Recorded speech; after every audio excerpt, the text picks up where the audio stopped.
Narito na naman ang mainit na balita mula sa mundo ng politika. Isang nakakabahalang balitang lumabas tungkol sa kalagayan ng ating Pangulo.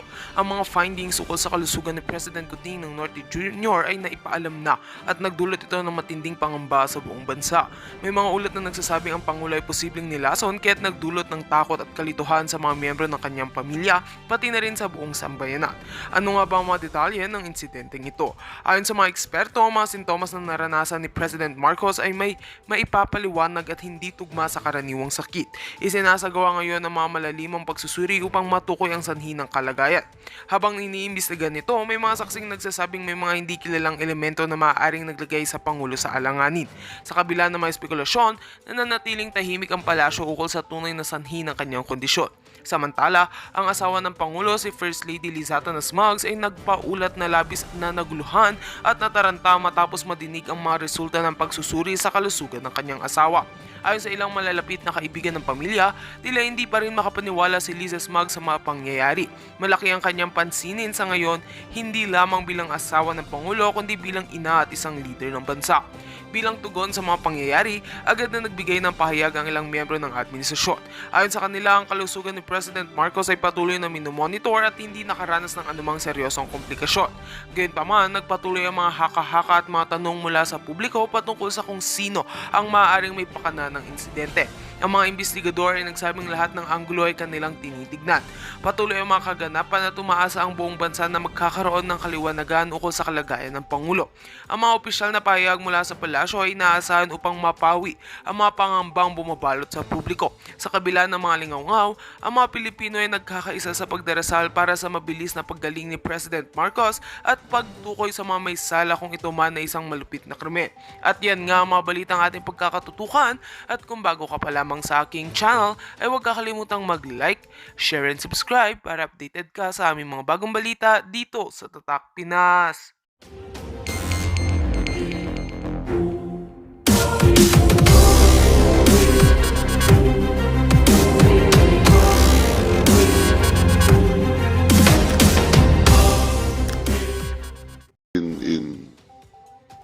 In Quezon.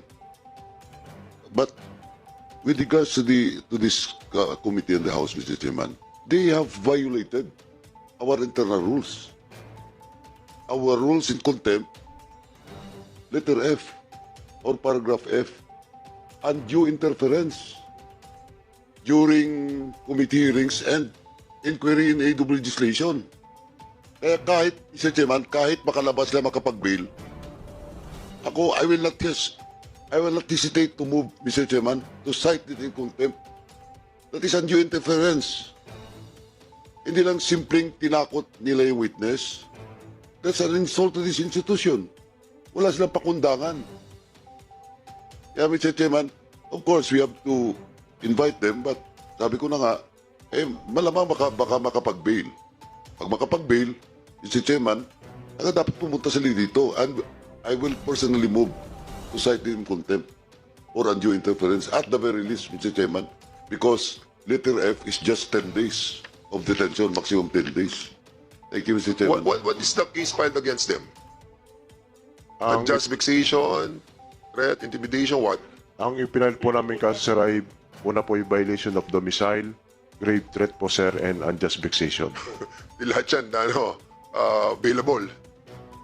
Yes, sir. Ano status nila ngayon? Are they going to file for ano? Nung umalis po, sir, kami ay nakakulong pa rin po, sir. Hindi ko lang po alam, sir, kung sila ay nag-aayos na, sir. With this action that was taken by these 8 PNP officers, RD, what action will be taken in order to prevent for this men to magpapile ba kayo ng administrative case against these people? Ongoing na po yung proceedings ng administrative cases nila. It was taken over by the Regional Internal Affairs Service, Your Honor. So we'll be asking the prosecutor's office of Quezon, no? Siguro the COMSEC will write a letter para at least maimbitahan po natin agad sila right away in the next hearing. With the permission of the body. Okay lang po ba? So there's a motion by Congressman Acop that we invite and write a letter to the prosecutor's office, the BJMP, and the PNP. I believe nasa BJMP pa sila, no? Nasaan na sila? Nasa custodial facility po, sir, ng Ay, oh, Lucena nasa City ano pala, Police pala, Station, sa sir. station pa lang pala. Okay. So there's a motion, duly seconded. Any objection? Hearing none. The said motion is now approved. Okay. So, Congressman, ano na? Chairman, follow up ko lang, Chairman, kasi RD, anong case na final? And who filed that case? Administrative po, sir. Or criminal po, sir, yung tinatanong. And then sa criminal muna. Sa criminal po, violation of domicile, unjust fixation, and grave threat, Your Honor. So yun yung recommendation nyo. Filed na po, Your Honor. Kaya nga, Yes, Your Honor. ngayon sa administrative, Yung administrative po is ongoing pa po yung investigation na kinakandak po, sir, ng IAS, Your Honor. But I'm sure it will fall sa grave misconduct, Your Honor. now, RD, yung process ng investigation nyo, gaano katagal?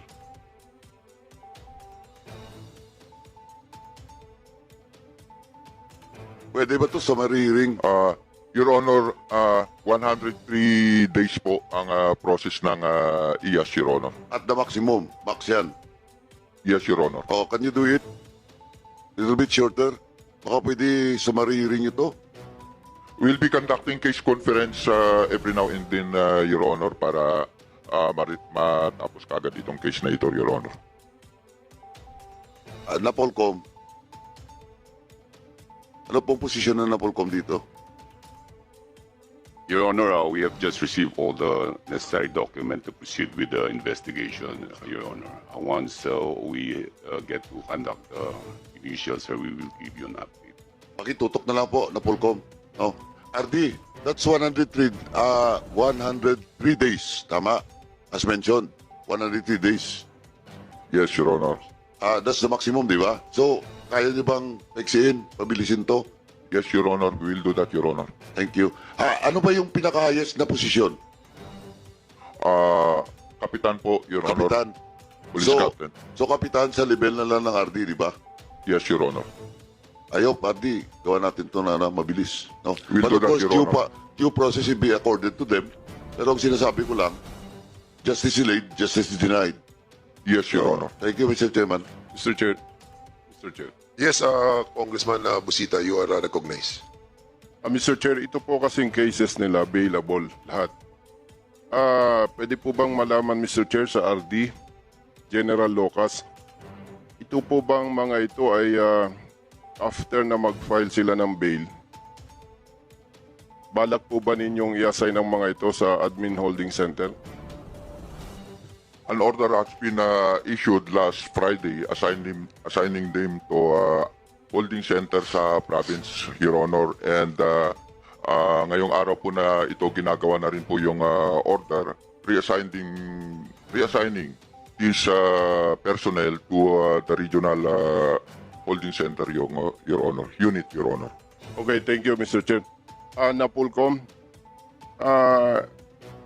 of course, for investigation pa ito. Pero kung titingnan po natin, grave misconduct ito. Yung po bang grave misconduct na ito, dismissible offense? Am I right, Napolcom? Correct po, Your Honor. Okay.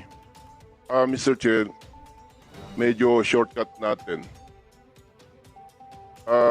In case na ma-issuehan ito ng orders, dismissal from the service, dapat po, Mr. Chair, mabantayan din natin ang mga ganitong may kaso.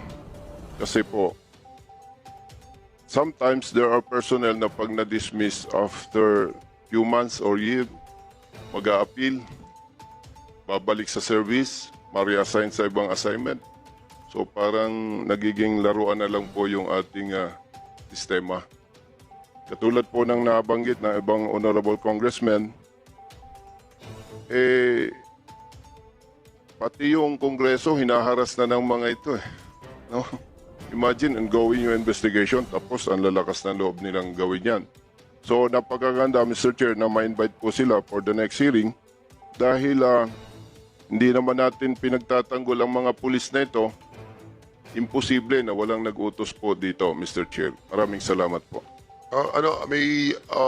Before I recognize Congressman Richard Gomez, may tanong lang ako kay Colonel Reyes. Colonel Reyes, kayo yung you were the COP, when this incident happened, correct? Yes, sir. Opo.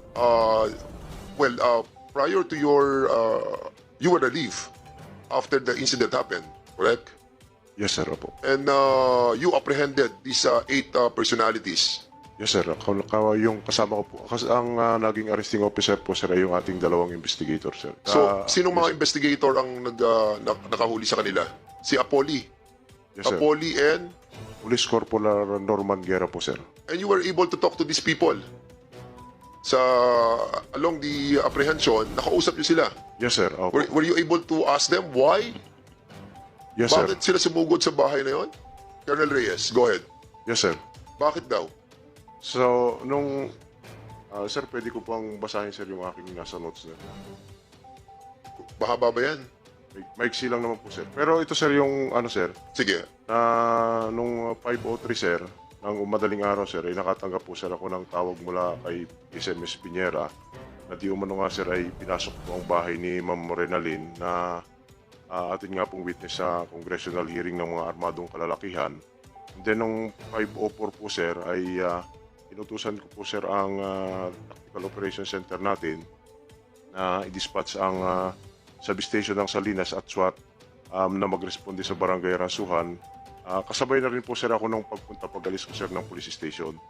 And then, nung 5:13, sir, ng umaga, nakatanggap, sir, ako ng tawag mula kay Captain Herrera, sir. Tinanong ko sila kung sila yung pumasok sa bahay ni Renalyn, sir. Agad naman, sir, silang tumanggi at sinabi na hindi sila pumasok. So, dumiretso kami, sir, papunta sa barangay, sa Barangay Ransuhan, kasama kami ng SWAT, sir. At 5:20, sir, nakarating po, sir, ako dun nakarating po yung personnel ng substation, sir, ng Salinas sa pangunin ni PEMS Ian Balestero, sir, ng commander ng Salinas, sir. Then, sir, nung 5:30, sir, tinawagan ko yung talk at binigyan ko ng instruction, sir, na magpasunod po ng investigator. So, nakarating ako, sir, sa bahay ni Ma'am Renalyn nung 5:38, sir, kasama ang SWAT. Agad ko, sir, na pinag-aralan yung situation. So, 5:59, sir, tinawagan ko po yung ating provincial director, si Police Colonel Montes, sir, na nagbigay, sir, sa akin ng instruction na protektahan si Ma'am Renalyn at mag-conduct ng in-depth investigation para matukoy yung pagkakilala ng mga armadong lalaki, sir. So, nag-desisyon din po ako, sir, na isama si Ma'am Renalyn sa police station para sa kanyang kaligtasan at makuna na rin po, sir, ng affidavit.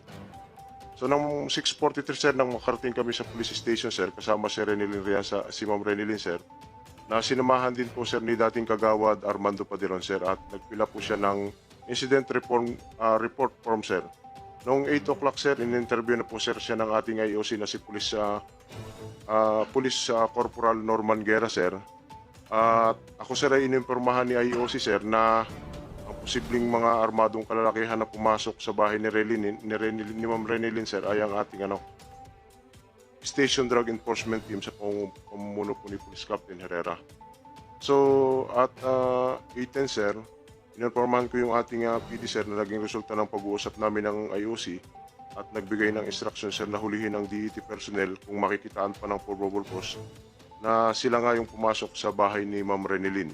So, nangalap, sir, kami ng ebidensya na kami IOC, sir, tulad ng mga CCTV footages po, sir, sa barangay, yung CCTV footages, sir, sa pagdating nila sa police station galing sa anti-illegal drugs sa Barangay Ransuhan, sir.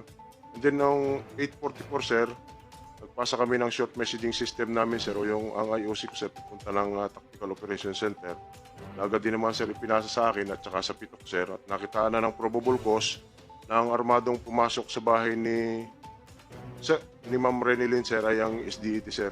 Sa SMS, sir, nakalagay po, sir, doon na unidentified pa, sir, yung ating mga suspect, sir, ng mga armado, sir.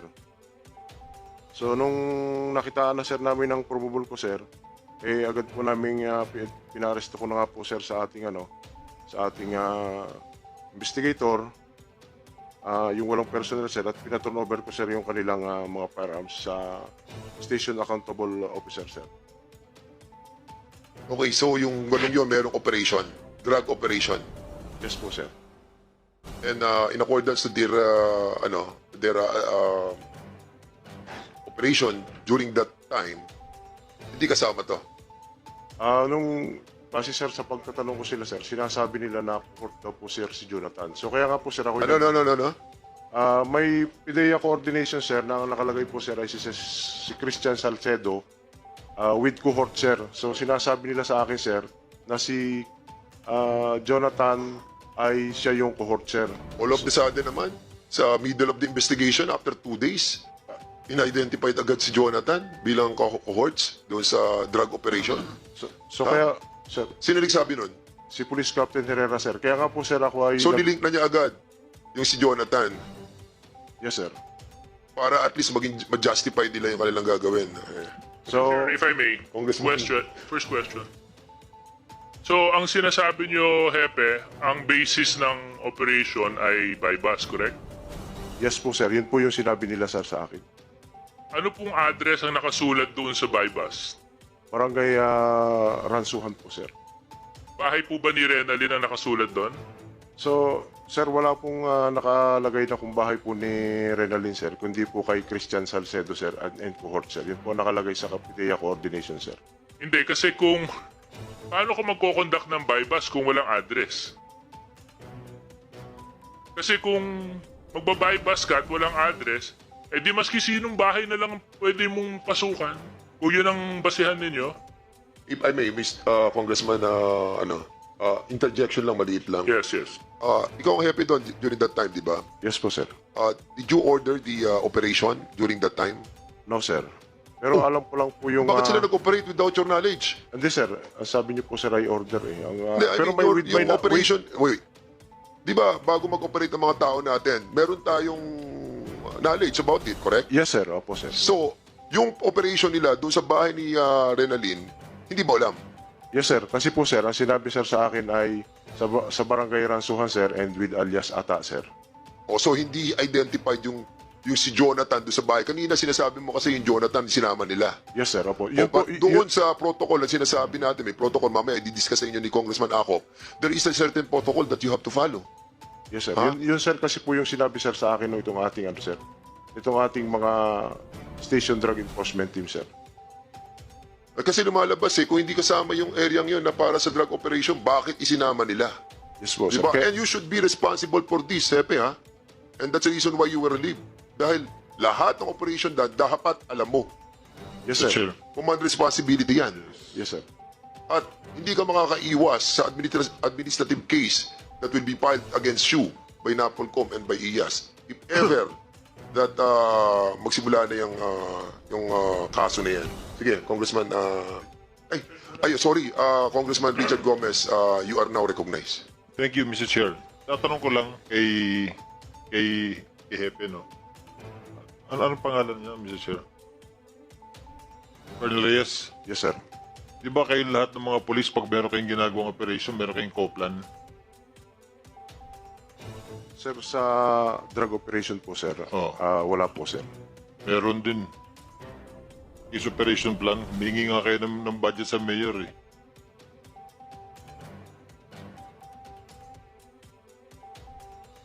Meron, di ba? Hindi kayo humingi hindi kayo nagsasabit ng co-plan sa mayor? No, sir. Oh, kaya pala ganyan ang operations ninyo. Huwag mo sabihin hindi. Sir, ang subject po kasi namin, sir, ay by bus operation, sir. Oh, kaya nga. Kahit ano operation yan. Mas kailangan nyo nga ng pera kasi nga may mga case build up pa kayo eh. Di ba? Sa kayo kukuha ng pera para pang case build up. Ano ba yung case build up? Bibili kayo, test buying kayo. Kaya na siguro ng munisipyo ninyo? Munisipyo ba yung hawak ninyo o city? City po, sir. O city?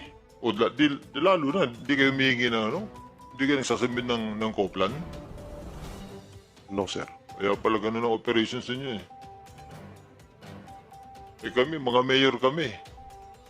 Bago kami nag-congressman eh. Lahat ng ginagawa ng pulis, alam namin. Dapat alam namin. Ito, matanong ko lang po si Miss Rianzales. Ito bang ginawa ng pulis sa inyo? Kayo ho ba ay nag-file ng complaint sa APLED People's Law Enforcement Board. Kasi yung pleb na yan, alam nyo, ang hearing yan, summary ka agad yan eh. At saka to, pwede ka agad mag-decide ang pleb within 60 days. Saan nyo ba final ang kaso? Sa Napolcom? Saan ho nag-file ng case ang ano? Bakit nakadetain yung police? Saan naka-file ang case? Criminal case po sir sa Office of the sa City korte. Prosecutor. Yes, sir. Puputi na lang ang book nila. Andun pa hindi pa matapos. So, importante na ang private citizen, pwede sila mag-file ng case sa LGU, sa pleb. Within 60 days, may summary findings na yan. Pwede na i-dismiss yung mga scrupulous ng mga police. Within 60 days. So, ito yung karapatan ninyo. Pwede kayo mag-file sa People's Law Enforcement Board. May member ho yan. I-hearing ho yung case ninyo. And mukhang may kalokohan ano nangyari. And 60 days ho, madidismiss ho yung mga maloko na pulis na yan. Ang pinoprotektahan namin kayo. Pinoprotektahan namin institution. Yung pulis dapat malinis yan. So yung mga madumi sa pulis, yun ang dapat tinatanggal. Kayo ho ang makakatulong dyan. Mr. Chair, I think we should help this private citizen na ganun ang gawin nila. We should help and assist them. Ang pleb pinakamabilisan. When I was mayor, meron kaming plineb ng mga pulis. Tanggal kagad, 60 days. Summary dismissal. Yan ang pambawi, yan ang panlaban niya. Napakalakas ho niyan. Mas mabilis ho ang procedures niyan kaysa sa korte. Salamat po, Thank you, Your Mr. Chair. Actually, yun talaga yung concern ko, Mr. Okay. Chair. Kasi pag sa kulungan, matatagal Yeah, pa yan, oh. no? Colonel Reyes, dun sa drug operation that was conducted by a certain Captain Aaron Agbaya Herrera, specifically doon sa anong barangay yun? Bian, ano? Anong barangay yan? Barangay Ransuhan po sir. Ransohan. Yes, sir. So this operation was contemplated by the members of this drug operating unit. Am I correct to assume that? Yes, sir. Okay, so meron kang signature doon. It was submitted to you. Siyempre, pag may operation yung mga bata ko, siyempre nagre-request sa akin ng go signal to operate. Dapat, di ba? Yes, sir. Ganun di ba? Pero ano sir, sila po sir ay nagsasubmit ng information report sir. So alam ko naman po sir. Ang tinatanong ko, prior to that operation, have they submitted to you yung operation na gagawin nila? Yes or no? Nagsubmit ba? Yes or no? No sir, no sir. Hindi nagsubmit. Yes sir, Ba't hindi sila magsasubmit ng operation nila? Dapat magsasubmit sila dahil lahat ng nangyayaring operation, madrugs man yan, magkaroon man yan ng ibang klase ng operation, dapat nagsasubmit sa iyo dahil ikaw ang hepe. Hindi sila nagsubmit? Are you sure? yung before the operation sir, wala po sir silang sinubmit sir. So wala sila sinabit. Yes sir. Ha? Yes sir. So klaro to ha? Yes, So sir. wala silang sinabit sa iyo. So in other words, wala ka talagang alam. So they act on their own. No sir. Sinabi naman po sir sa akin sir na yung pagkakandag ng drug operation sir. Kaya lang sir, not every detail sir, katulad po sir nung exact name, sinasabi sir sa akin sir. Kaya lang po, Hindi, sir, sinasabi ko kasi ako mag-ooperate ako. Ako happy eh. Di ba? Pag nag-ooperate ako, andito mga tao ko. Sir, meron pa ngayon kami i-operate dito. Ha? At ito po ang gagawin namin. Ito ang team namin. Sasabit po namin sa inyo for your approval. Meron ba noon? Wala. wala po sir. O, so kaya nga, they acted on their own. Yes sir. Okay, so maliwanag na sila kumilos nang wala kang alam. Di ba? So in other words, napaikot ka ng mga tao mo. Napaikot ka ni Captain Herrera dahil kumilos siya on his own. Di ba? Tama? Yes sir. Tama? Yes, Yes, or sir. no? Yes sir. Yan. O, maliwanag. So, naisahan ka ng mga tao mo. Chairman. Chairman. Chairman. Chairman. Thank you, Chairman. Colonel Reyes, Yes po sir. City Director, CD. Yung operation na ginawa nila, alam mo yon, di ba? But of course, the detail when, yun ang hindi. Yes sir.